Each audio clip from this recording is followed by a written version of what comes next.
نہیں لوں گا، اپنے اپنے اپنے ان لوگوں کا جن کو تم نے ستایا کوئی انتقام نہیں لوں گا۔ آپ نے اہل مکہ کو فتح کر دیا اور ان کو آزادی نصیب فرمائی۔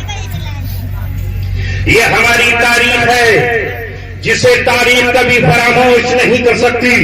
دنیا اپنے کانوں کی ڈاک نکالے اور ہمارا پیغام سن لے، دنیا ہم سے عصبیت کا چشمہ نہ لگائے۔ تاریخ کے دامن پر اور تاریخ کے ماتھے پر یہ ہمارے انمٹ نقوش ہے، یہ ہماری تاریخ ہے۔ ایسا نہیں ہے کہ ہم ہر دور میں غلامی کے ساتھ زندگی ہم نے گزاری ہے، ہمیں تخت بھی ملا ہے، تاج بھی ملا ہے، حکومت بھی ملی ہے، قوت بھی ملی ہے، طاقت بھی ملی ہے، ہمارے پاس فوجیں بھی تھی، ننگی شمشیریں بھی تھی، مگر جب کبھی ہم نے اللہ رب العزت کے حکم سے کسی شہر کو فتح کیا ہے تو آبادیوں کو تاراج نہیں کیا، ہم نے کبھی معصوموں کا قتل عام نہیں کیا، ہم نے کبھی عورتوں کو برہنا نہیں کیا، ہم نے کبھی کمزوروں صرف نازک سے انتقام نہیں لیا۔ یہ تاریخ چاہے مکہ کی ہو، یہ تاریخ چاہے اسپین کی ہو، یہ تاریخ چاہے یمن کی ہو، یہ تاریخ چاہے بیت المقدس کی ہو۔ اس لیے کہ ہمیں اللہ رب العزت نے اس لیے بھیجا ہے کہ ہم اس کا پیغام دنیا میں سنائیں۔ اے میرے عزیزوں، دوستوں اور ساتھیوں، جب سے آپ نے اپنا فرض چھوڑا ہے، اپنا منصب چھوڑا ہے، زمین کراہ رہی ہے، آسمان خون کے سرخ آنسو رو رہا ہے، اللہ کا عرش فریادی ہے، پوری زمین پر آہ و کرا ہے، اس لیے کہ تم نے اپنا فرض منصبی چھوڑ دیا۔ اللہ رب العزت نے تم سے کہا تھا یا ایھا الذین آمنوا کونوا قوامین بالقسط شہداء للہ، انصاف کے گواہ تم ہو، انصاف قائم کرنے کے لیے تم ہی کھڑا ہو جانا چاہیے، مگر جب ہمارے ہی سینوں میں ظلم کی آگ پھٹک رہی ہو اور ہم ہی انتقامی بن رہے ہو تو پھر یہ دنیا انصاف مانگے تو کس سے مانگے؟ ہم نے علم کے جو چراغ تھے انہیں بجھا ڈالا، انہیں روشن کون کرے گا؟ یہ چھوٹا سا چراغ ہے جو آپ نے روشن کیا ہے، جہاں قرآن پڑھا جا رہا ہے۔ نہایت خوشی کی بات ہے کہ آج آپ نے قرآن کے حافظ تیار کیے، مگر اے میرے عزیزوں، میں تم سے کہنے آیا ہوں اور میں تمہیں پیغام دینے آیا ہوں، بے شک قرآن حفظ کیا ہے، لیکن ہر مدرسہ، ہر مکتب اور ہر جگہ پر یہ بھی ہونا چاہیے کہ ہمارے وہ بچے جو قرآن کے الفاظ کو جانتے ہیں، وہ قرآن کے معنی بھی جانتے ہو، وہ قرآن کی تفسیر بھی جانتے ہو، وہ قرآن کی مراد بھی جانتے ہو، وہ احکام بھی جانتے ہو، اب ان سے کیا کہہ رہا ہے یہ بھی وہ پہچانتے ہیں۔ اسی پر رک جائیں گے، بس حافظ بن گئے اور کافی ہے؟ آگے پڑھاؤ اور قرآن کے معنی جاننے والا ان کو بناؤ، عالم دین بناؤ، تاکہ وہ جان سکے کہ محمد رسول اللہ نے کیا کہا ہے، تاکہ وہ بتا سکے کہ قرآن کریم کا پیغام کیا ہے۔ جیسے میں آپ کے سامنے بتا رہا ہوں، میں اگر خالی حافظ ہی ہوتا تو میں آپ کے سامنے قرآن کا ترجمہ بیان نہیں کر سکتا تھا۔ نعمت کے طور پر کہہ رہا ہوں، آج پھر کہہ رہا ہوں، اور پیچھے بھی میں نے پچھلے سال کہا ہے۔ سلطان پور والوں سنو، میری بھی پیدائش رامپور کے کسی ایسے ہی ایک چھوٹے گاؤں میں ہوئی۔ بچپن میں کوئی مکتب نہیں تھا، مسجد کے باہر ایک چوپال تھی، اس چوپال پر کوئی پڑھانے والا آتا تھا، گاؤں والے کبھی اس کی تنخواہ دیتے اور کبھی تنخواہ نہیں دے پاتے تھے، وہ مکتب کبھی چلتا اور کبھی ختم ہو جاتا، لہذا کوئی نہ مدرسہ تھا نہ کوئی مکتب تھا۔ آج ہمارا حال یہ ہے کہ ہمارے یہاں شادی ہال بنانے کے لیے پیسہ ہے، ہمارے یہاں آج اپنی عمارتیں بنانے کے لیے پیسہ ہے، گیٹ بنانے کے لیے پیسہ ہے، مگر علم دین کے چراغ جلانے کے لیے، اپنے بچوں کو قرآن پڑھانے کے لیے، انہیں علم دین سکھانے کے لیے دولت نہیں ہے۔ ہمارے پاس ہے پیسہ، ہاں پیسہ شادیوں میں لٹانے کے لیے، 4 قدم کے فاصلے پر تمہارا یہ ہاپڑ ہے اور ہاپڑ کے پار سے پر یہ بینک ہال بنے ہوئے ہیں، یہ شادی ہال بنے ہوئے ہیں، جہاں دولت لٹائی جاتی ہے، جہاں سرمایہ دار بلائے جاتے ہیں۔ دولت ہے لٹانے کے لیے، انعام کمانے کے لیے، اپنے پیٹ کو بھرنے کے لیے۔ نہ جانے کتنی بیوائیں ہیں جن کے دسترخوان سوکھے ہوئے ہیں، کتنے یتیم ہیں جن کی آنکھ میں آنسو ہے، کتنے گھر ہیں جنہیں لحاظ تک سردی میں نصیب نہیں ہے، اور کتنے مکتب ہیں جن کے مدرسین تنخواہوں پر ترستے ہیں، وہاں کوئی پیسہ دینے کے لیے تیار نہیں۔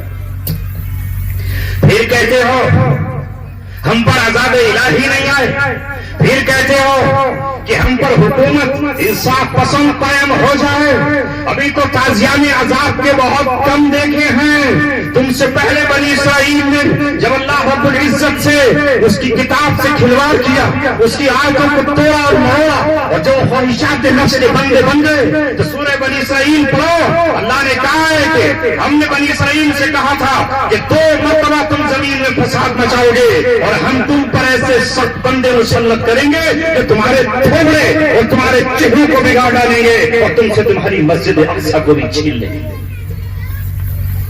اے مسلمانوں، میں عرض یہ کر رہا تھا کہ وہاں نہیں پیسے، تو میں نے قرآن کریم کھیت پر اپنے باپ کے ساتھ ہل چلاتے چلاتے پڑھ لیا، رہٹ ہانکتے ہانکتے پڑھ لیا، آلو کھودتے کھودتے سیکھ لیا، کبھی گھر میں بیٹھا اور باپ کے ساتھ چلتے چلتے پڑھ لیا۔ قرآن کا حفظ نہیں کر سکا، جب مرحلہ آیا میں نے 8ویں کلاس پڑھ لی، کبھی اسکول چلا جاتا اور کبھی کھیت پر چلا جاتا، کبھی مکتب میں چلا جاتا اور کبھی پھر اسکول میں واپس آ جاتا۔ اب والد صاحب نے ہمارے مجھ سے یہ کہا کہ تم اب اسکول چھوڑ کر مدرسے میں آ جاؤ۔ وہ وقت یاد ہے، اللہ کے یہاں اس کے یہاں لکھا ہوا ہے نام اعمال۔ میرے گھر میں ایک بڑا پیپل کا پیڑ تھا، ہم دونوں باپ بیٹے اس پیڑ کے نیچے کھڑے تھے۔ میں نے باپ سے کہا ابا جان میں قرآن حفظ کر لوں، پہلے مجھے حافظ بنا دیجئے، مجھے عالم مت بنائیے۔ میرے باپ قرآن کے قاری تھے، وہ حافظ نہیں تھے، وہ عالم نہیں تھے، وہ در یتیم تھے۔ انہوں نے کہا بیٹا قرآن کا حافظ صرف اس کے الفاظ جانتا ہے، الفاظ کو رٹتا ہے، اس کے معنی نہیں جانتا۔ عمر تمہاری بڑی ہو گئی، میرے بھی میں بھی بیمار ہوں، کہیں ایسا نہ ہو کہ قرآن حفظ کرتے ہوئے اسی پر رہ جاؤ اور مولوی نہ بنو۔ میرا مشورہ یہ ہے کہ تم پہلے عالم بن جاؤ، اور عالم بننے کے لیے حافظ ہونا شرط نہیں ہے۔ اللہ تعالیٰ موقع دے تو اس کے بعد قرآن حفظ کر لینا، پہلے عالم بن جاؤ۔ یہاں سے سفر شروع ہوا، موقع نہیں آیا، یہاں تک کہ عالم ہو گئے، دیوبند سے فاضل ہو گئے، تقریروں کا دور شروع ہوا، شادی ہو گئی، کچھ دنوں بعد بچے ہو گئے، کمانے کی ذمہ داری ہوئی۔ پہلی تنخواہ جو ملی تو محض 1200 روپے تھی، اس کے بعد بڑھی تو 1320 روپے تھی، بڑھ نہیں پائے۔ لیکن جب رمضان آتا میں مرغ بسل کی طرح تڑپتا، میں بے ماہی آپ کی طرح وہاں تڑپتا، کاش میں قرآن کا حافظ ہوتا، کاش میں قرآن کو حفظ کر لیتا، مگر میں حافظ کو نہ تھا، اور دنیا مجھے حافظ ہی سمجھتی تھی، کچھ پارے حافظ ہونے کی وجہ سے یہ درد چھلکا۔ او میرے والد، مجھے اللہ تبارک و تعالیٰ قبر میں فیس کا ثواب عطا فرمائے۔ وہ پیڑ کے نیچے کھڑا ہوا تھا کہ باپ نے عالم بن جانا، 2000 سورہ آئی، اور اللہ تبارک و تعالیٰ نے کہا سارے علاقے سارے تعلقات توڑ دیے میں نے تیرے، نہ تو بیوی سے ملے گا، نہ بچوں سے ملے گا، نہ انسانوں سے ملے گا، چل تخلیے میں چل، تجھے قرآن کا حافظ بنانا ہے۔ جب میں ایمان پر پہنچا تو میں نے کہا برسوں کے بعد آج مجھے تخلیہ ملا ہے، آج مجھے اکیلا پن ملا ہے۔ میں جیل پہنچا اور وہاں پہنچ کر میں نے ارادہ کر لیا انشاءاللہ یہاں سے اپنے اکابر کو سنت کو زندہ کرتے ہوئے کہ ہمارے اکابرین نے بھی قید و بند میں رہتے ہوئے اس مقام کو یا تو خانقاہ بنایا ہے، یا درسگاہ بنایا ہے، یا علم حاصل کیا ہے، یا دوسروں کو سکھایا ہے۔ قرآن میں نے الحمدللہ حفظ کرنا شروع کیا، تو ساتھ یہ تھی کہ جلدی سے حافظ ہو جاؤں، کہیں ایسا نہ ہو کہ موت آ جائے، کہیں ایسا نہ ہو کہ میرے پاس پیغام اجل آ جائے۔ پچھلا نہیں سنایا، پاؤ بالا صبح یاد کیا، پاؤ بالا شام یاد کیا، 3 مہینے 28 دن میں اللہ تعالیٰ نے پورا قرآن حفظ کر دیا۔ اے میرے دوستو، میں اپنی تاریخ بیان نہیں کر رہا، میں ان بچوں سے کہہ رہا ہوں نوجوانوں آپ سے کہہ رہا ہوں، جب 45 سال کی عمر میں قرآن حفظ کر سکتا ہوں تو تمہارے بچے حافظ کیوں نہیں ہو سکتے؟ حافظ ہونے کے ساتھ ان کو عالم بھی بنائیے تاکہ یہ اس قرآن کے پیغام کو دنیا تک پہنچا سکے۔ اور دارالعلوم دیوبند کا وہ ترانہ جو میں نے کئی بار گنگنایا، جب میں دیوبند داخل ہوا تو ترانہ دارالعلوم پڑھا جاتا تھا، اس میں کہا جاتا تھا اس بزم جنوں کے دیوانے ہر راہ سے پہنچے یلدا تک، حیران ہمارے افسانے دیوارے چمن سے زندہ تک، سوار سوارا ہے ہم نے اس ملک کے گیسویں برہم کو، یہ اہل جنوں بتلائیں گے کیا ہم نے دیا ہے عالم کو۔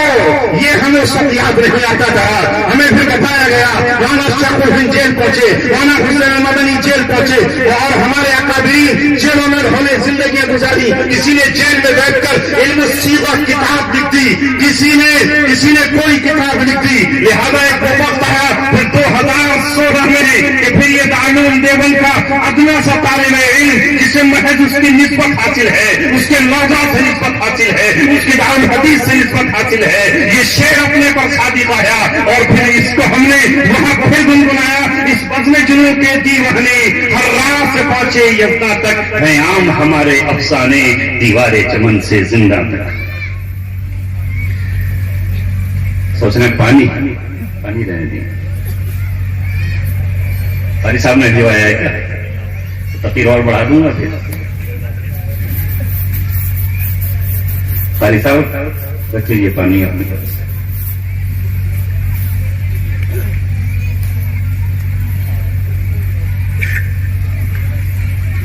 گرم ہو گئے تو پھر ٹھنڈی کر دی ہے، تیر چلائی کہاں ہے؟ خیر، کہنے کا مقصد یہ ہے علم حاصل کرو، یہ علم ہر جگہ کام آئے گا۔ جو آپ سنتے ہیں اندر گئے، بھائی نے زمین بانٹ لی، بٹ گئی زمین، میں اب صبر نہیں کر سکتا، لہذا زمین تقسیم ہوئی، دولت جو تھی وہ تقسیم ہوئی، جو بیوی کے زیور تھے بک گئے، اپنے پاس جو کچھ پلاٹ تھے وہ بک گئے، زمین تقسیم ہوئی، مگر رب دو جہاں کی قسم دنیا تقسیم ہو جاتی ہے، بانٹنے سے کم ہوتی ہے۔ جو 36 بیگھے زمین تھی وہ 13 بیگھے رہ گئی، لیکن علم کم نہیں ہوتا، یہ علم عزت عطا فرماتا ہے۔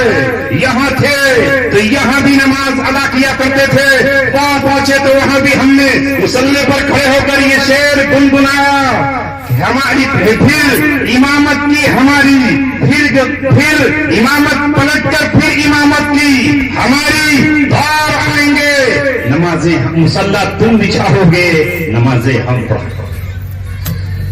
وہاں بھی نماز مغرب ہو، یہ نماز عشاء ادا کی، جمعے کی نماز تو ہوتی نہیں تھی، عید کی نمازیں وہاں ادا کی، اور علم کا الحمدللہ اس کی عزت یہ ملی کہ چھوٹے کام نہیں کرنے دیتے تھے کہ مفتی صاحب رہنے دیجئے، جیل سپرنٹینڈنٹ ہو وہ بھی مفتی صاحب کہہ کر پکارتا، ایس ہو وہ مفتی صاحب کہہ کر پکارتا۔ اس وقت مجھے یاد آیا، اپنے والد کی وہ باتیں یاد آئیں جب انہوں نے مجھے پڑھاتے وقت یہ کہا تھا، اگر عزت چاہتے ہو بھی چاہتے ہو، ہاں ہم بھی دولت کے لیے کارپینٹر بننا چاہتے تھے، ہم بھی دولت کے لیے مکینک بننا چاہتے تھے، ہم بھی دولت کے لیے کارپینٹر کا کام سیکھنا چاہتے تھے، مگر والد نے ہمارے یہ کہا، قرآن نے 1400 برس پہلے کہا ہے، وَلِلَّهِ الْعِزَّةُ وَلِرَسُولِهِ وَلِلْمُؤْمِنِينَ، اگر عزت چاہتے ہو تو پھر ایمان والے بن جاؤ اور عمل اختیار کرو۔ بڑے وہاں پر جو اپنے آپ کو کرمنل کہلاتے تھے، جو بڑے بدماش تھے، ہاں یہی جس کا آج نام چل رہا ہے لارنس بشنوئی، یہ ہمیں الحمدللہ سلام کرتا ہے۔ مفتی صاحب آئیے، کیونکہ ہمارے اپنے سلام کرتے تھے، اس لیے پیغام آپ کو تجربے کے طور پر دے رہا ہوں، علم حاصل کرو، علم دین حاصل کرو، امانت داری حاصل کرو۔ رہی یہ بات کہ تم ذلیل ہو جاؤ گے؟ نہیں ہو سکتا۔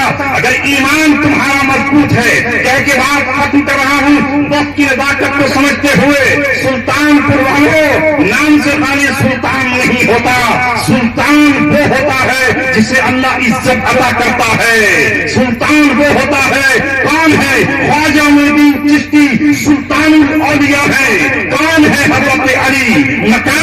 مکان خیمے کا ہے، محل و قصر نہیں ہے، لیکن سلطان العارفین ہے۔ حضرت علی رضی اللہ تعالیٰ عنہ، حکومت اور طاقت تو یزید کے پاس ہے، لیکن سلطان حضرت حسین رضی اللہ تعالیٰ عنہ ہے۔ اللہ نے فرمایا وَأَنْتُمُ الْأَعْلَوْنَ إِن كُنتُم مُؤْمِنِينَ، تم ہی سربلند ہو، تم ہی عزت والے ہو، شرط یہ ہے کہ تمہارے اندر ایمان ہونا چاہیے۔ آپ کہو گے ایمان تو ہمارے پاس بھی ہے، چھوٹا سا ہے، ٹمٹماتا ہوا چلا ہے، ضعیف ہے۔ ایمان ہو مضبوط، ایسا ایمان کہ انگارے خود گلزار بن جائیں، ایسا ایمان کہ سمندر کی موجیں تمہارے لیے پھٹ جائیں، کہ حضرت موسیٰ علیہ السلام کے ساتھی کہہ رہے ہیں اِنَّا لَمُدْرَكُونَ، اے موسیٰ ہم پکڑے گئے، سامنے سمندر ہے، پیچھے فرعون کا لشکر ہے، یا تو ڈوب کے مریں گے یا تلواروں سے کٹ کے مریں گے۔ حضرت موسیٰ علیہ السلام کہتے ہیں اِنَّا مَعِیَ رَبِّی سَیَهْدِینِ، میرا رب میرے ساتھ ہے، رستہ ملے گا چاہے سمندر کی موجوں میں ملے۔ ایسا ایمان چاہیے۔